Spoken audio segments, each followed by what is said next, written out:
Whoever actually wants to listen now, I thought it would be very helpful. Somebody deleted it. I definitely checked. The timeline was like a 45 minutes. Oh, no. Se fue like, yeah.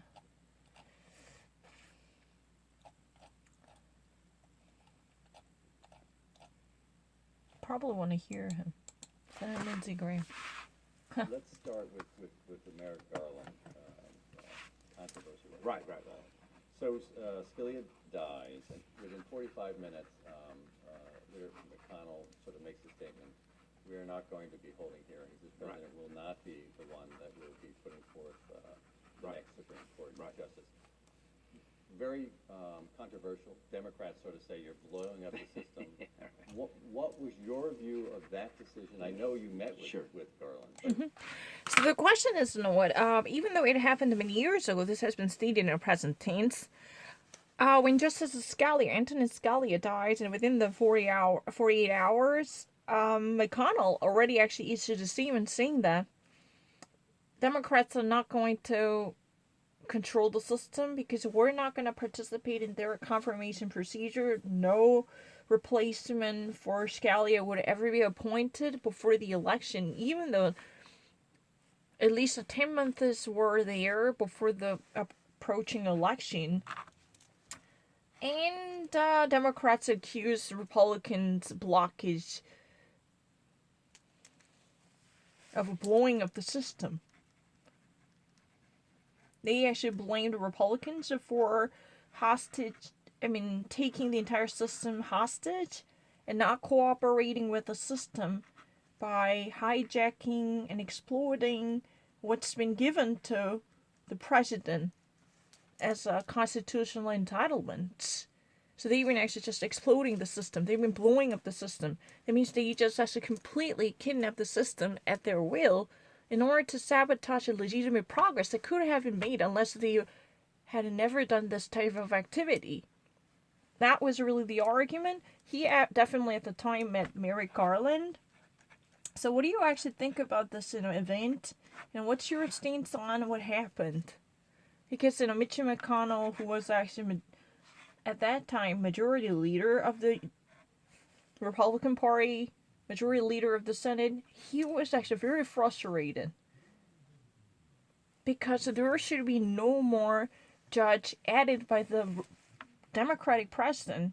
So he wanted to at least impede any type of progress by saying no to whatsoever hearing efforts. No single hearing had been ever held because of the systematic blockage staged by the Republican leadership in the Senate, for sure. what was your decision, your thoughts about that decision, and why it was necessary? Well, number one, when I hear Democrats say they would do something different, I don't believe them.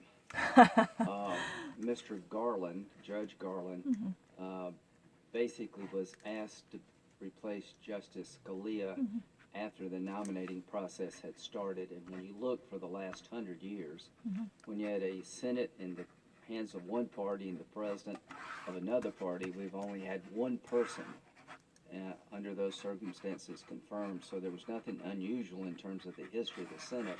But when I heard my Democratic colleagues saying you're being unfair, these are the people that changed the rules in 2013 to go to a simple majority for circuit judges. So I didn't take their criticism much. So Lindsey Graham completely echoed the criticism that had been resonating amongst the Democrats, because he felt the same way. This is a reciprocal accusation mutually shared between different parties, because in the first place, Democrats, according to his perspective, changed the rules to make sure that there will be one-sided decision when there was a circuit court judge appointment in 2013, and that was really the precedent set down by their own unilateral decision. So he actually refused to give out a credit for this type of allegation that Republicans are blowing up the system and sabotaging the proper progress of a democracy. Because he, from his side, you're the one who started this because you changed the rules to give a greater power to majority and a one party who can immediately pushed this agenda of appointment in the circuit court forward in 2013, those you should be silenced because you did that before, and it would be hypocritical if you ever actually decide to pick up on us because of that.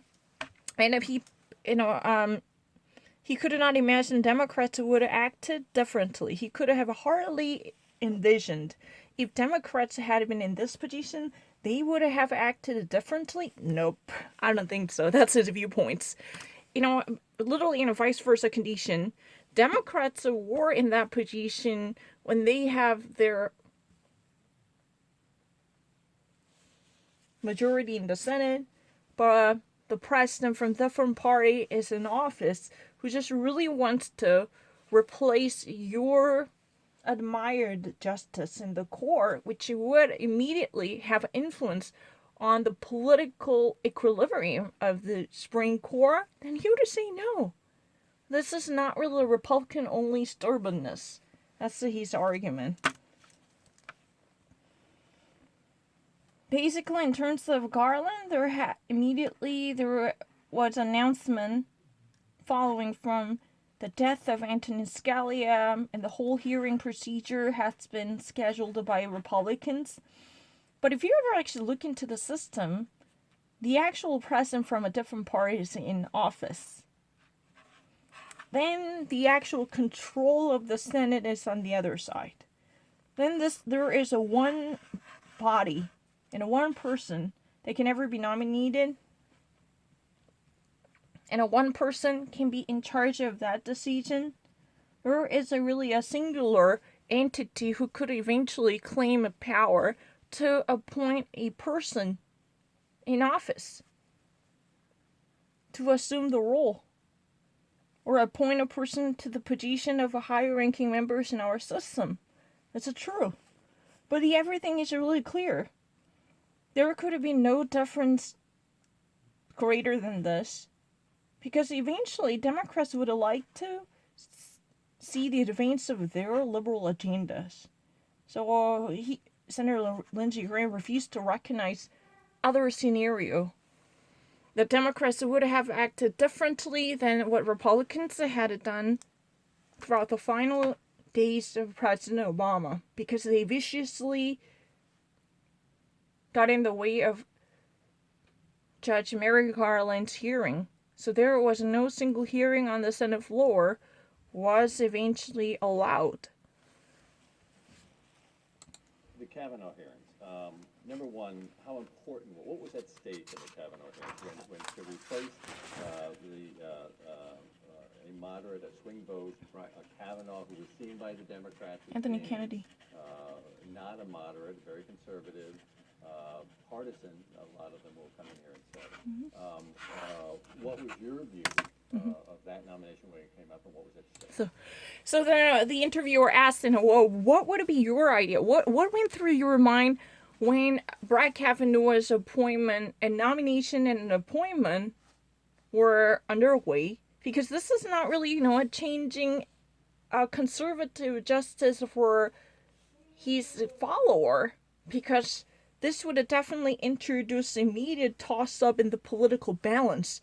Because Anthony Kennedy, who just actually decided to step down at the time, was known to be a swing vote, who's always who's been always known for making a total difference, because he's been known as a cast vote or swing vote, who could tip up the scales here.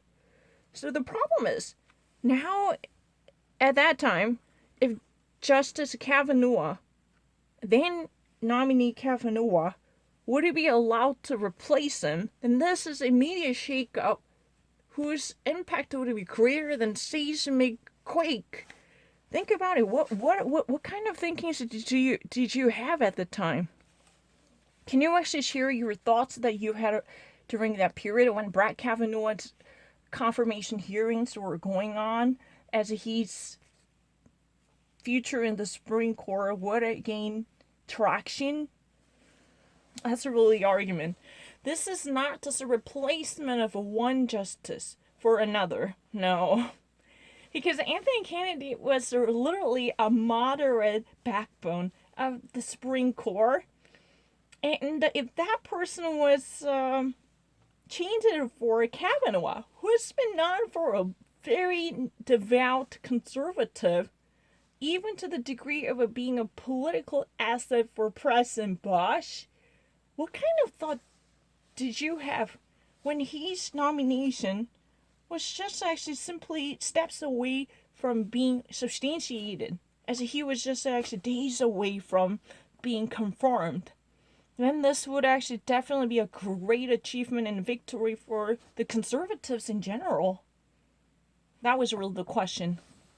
Because the actual nomination and confirmation and eventually appointment of a Brett Kavanaugh meant so much.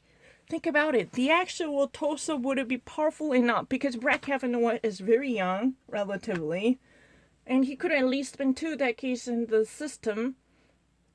Because this is a lifelong service, unless you wanted to step down just like the Anthony Kennedy, by the way. Before that, there was Antonin Scalia. This person, Anthony Kennedy, he actually wore a rimless glasses, if my memory is correct. But he actually had such a stature, well positioned in the middle. So he stands on the final verdict, would always claim enormous stature and weight to dictate the direction of the court decision. That was that much serious. So what kind of thoughts did you have at the point? That's really the argument. Of course I can understand it. Sure.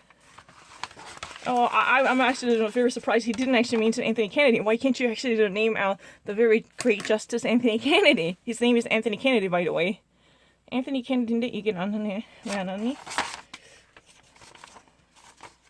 Anthony Kennedy가 내려가고 Brett Kavanaugh 됐고. You know what? Let me actually do this. If you actually are new to Supreme Court, I don't really know much about Supreme Court either, but I know this much. Antonin Scalia. Antonin Scalia, Latin lover, classical, I think was a grammarian who was a great friend of Ruth Bader Ginsburg after his sudden death. That was a very sudden and abrupt. He was found dead inside his home alone, and that was very scary to tell the truth. He had a great family. But Anthony Scalia was replaced by Neil Gorsuch.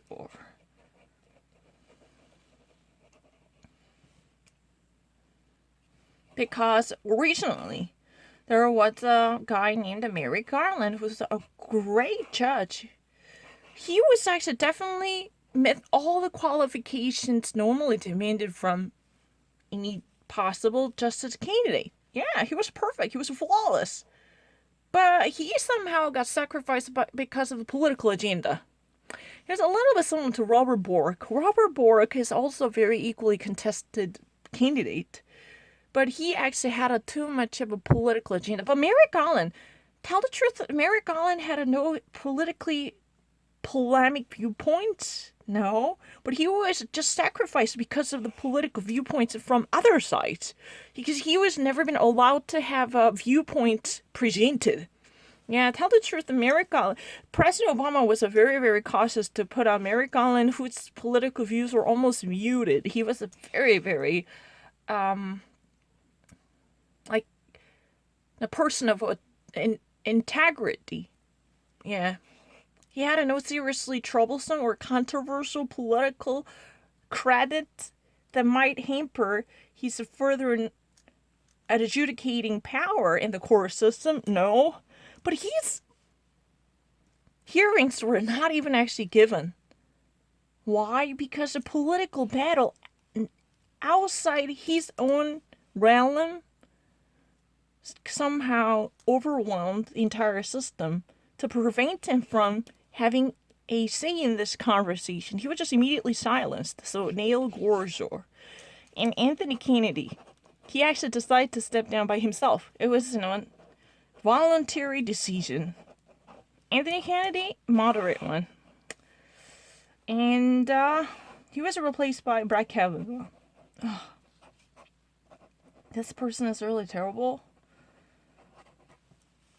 And after Brett Kavanaugh, we all of a sudden have a Ruth Bader Ginsburg.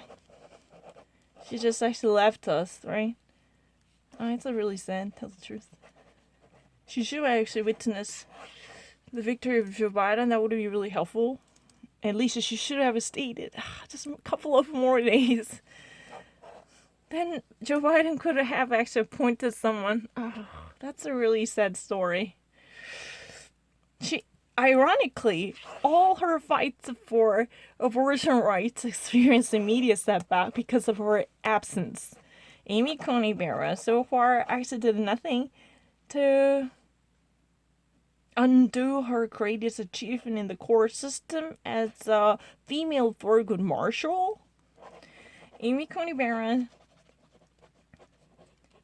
who is a devout Catholic, really known to be very, very pious a person. And she's known to be a lifelong pro-life.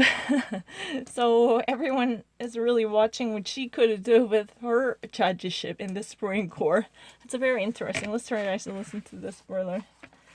Of course I can understand it. It's so funny. I want to watch the entire episode. He was no more conservative than Sotomayor and Kagan were liberal. And at the end of the day, President Trump gave us a list of who he would pick as a candidate. And to me, he chose from the list he talked about before he got elected. Elections have consequences. What did I take from this? If he had failed, if he had withdrawn or gotten defeated, you would have legitimized these tactics, and who in their right mind would want to be a judge after Kavanaugh?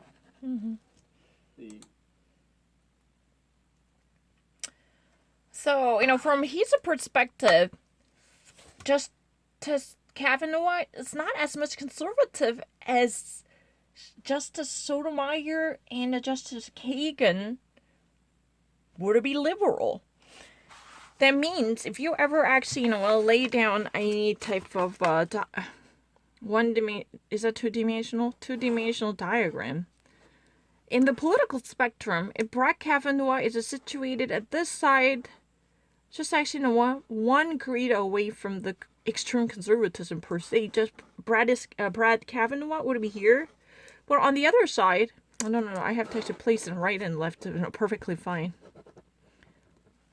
If this is a position for Brett Kavanaugh, then almost, the same amount of space would be shared when it comes to intensity of political ideology.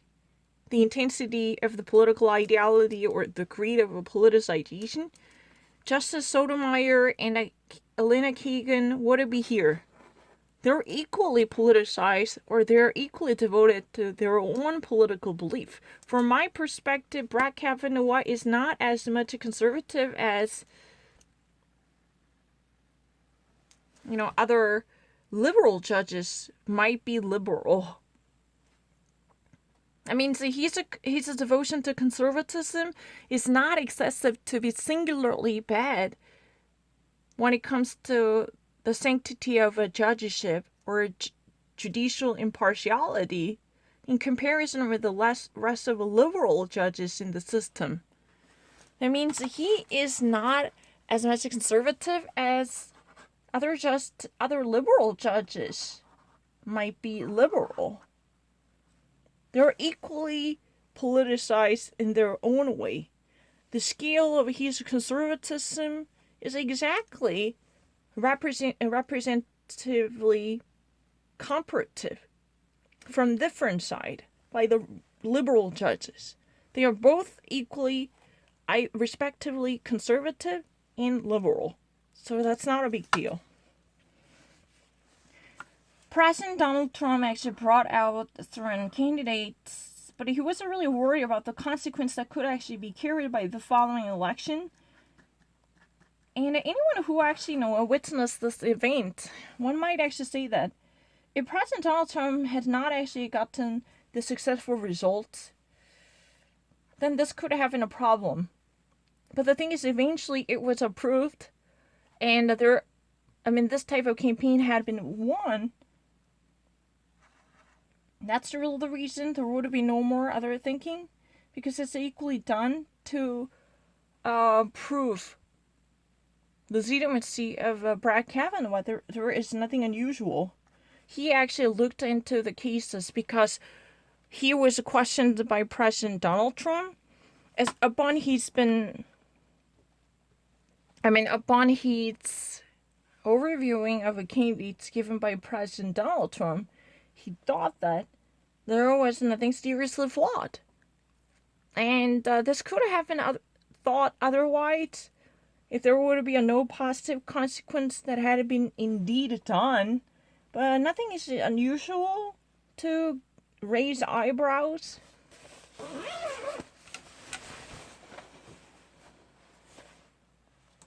The first day of the hearing, take us to that moment. They were crazy. There were Democrats shouting at you Republicans. There were protesters that were interrupting. Talk about what that was like and what was going on. Well, there's a lot at stake, so let me... So he actually says, remember the very first day of Brett Kavanaugh's hearing, Democrats were yelling, there were lots of crazy things going in and outside the Capitol Hill. So talk us a little bit about what truly happened. Can you actually walk us through what just happened when he was going through his confirmation vetting procedures? Let me give you some numbers here. In 1986, Justice Scalia, one of the most conservative judges ever on the court, was confirmed 98 to nothing. In 1993, Ruth Bader Ginsburg was 96 to 3. So, if you're a conservative, Ginsburg, you would not choose. But how can you say she's not qualified? She's eminently qualified. Scalia, if you're a liberal, that's the last person you'd vote for in terms of philosophy, but he was eminently qualified. So what happened between then and now? So the Supreme Court has gotten more and more political. Everybody campaigns about it. Matters who's president because the court's at stake. It's the biggest prize for the pro-life, pro-choice community, the anti-gun people, the pro-gun people, the courts where all the action's at. And Kennedy was the swing seat. So I thought Kavanaugh was so relieved when he was chosen because I didn't know if he was going to pick Judge Judy. The guy's actually a real judge. And any Republican would pick Kavanaugh. So that first couple of days was about frustration, and I didn't think much about it other than this is just the way it is. So in terms of the brouhaha, he didn't really actually think much about it than what it actually was, because it was really natural. He thought that that was really the part of procedure, since there are so many issues that were at stake. If you ever actually look back, 1986, when Justice Antonin Scalia, was going through his vetting process, the actual voting record on the Senate floor was 98 to 0. That's incredible. And in 1993, RBJ, notorious RBJ, actually got another enormous record, 96 to 3. What does that mean? Those two judges who were later actually move on to build up on a lifelong friendship, they were almost like, unbelievably qualified figures. So even they might be really hated because of their political philosophy and viewpoints from the other side of the political aisle. Like, looking into Justice Scalia saying that, oh my God, he's a really crazy pro-life believer. Oh, I just really, couldn't hate him more. That was really the viewpoints.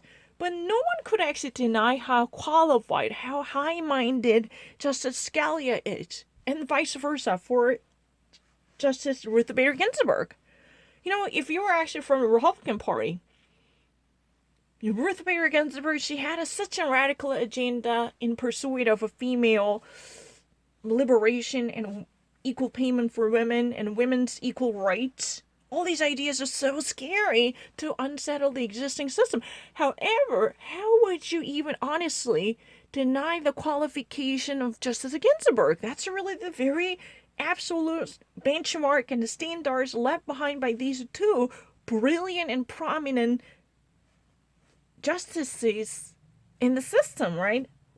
Who eventually got approved with a near unanimous vote for their confirmation. Near unanimous.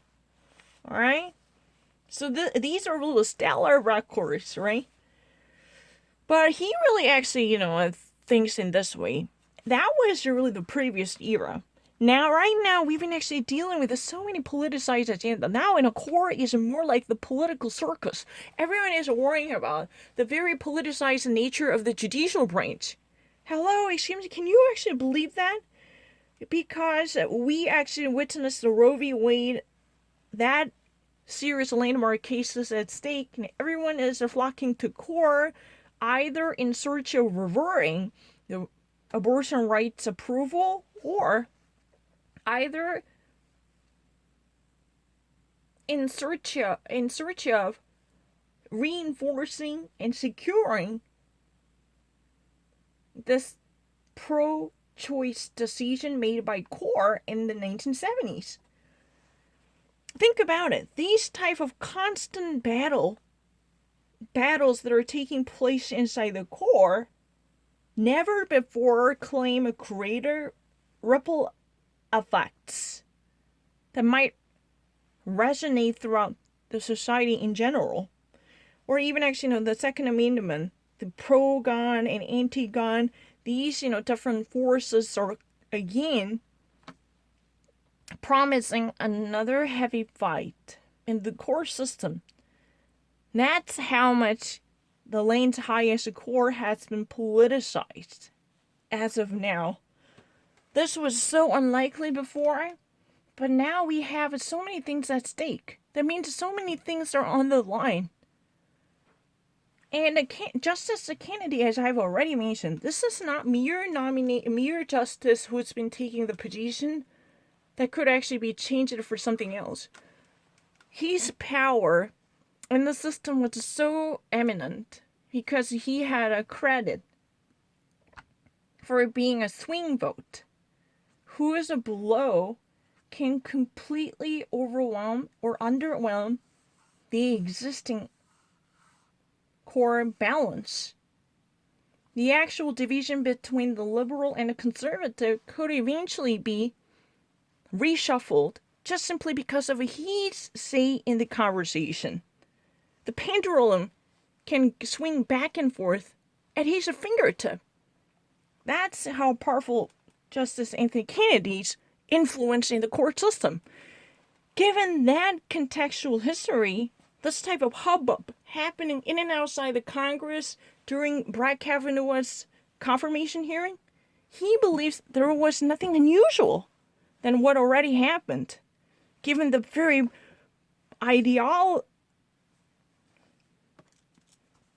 ideology-oriented or politicized nature and physiology of a modern Supreme Court. That was nothing totally out of system or out of order, no matter how chaotic that might be seen. That's his viewpoint.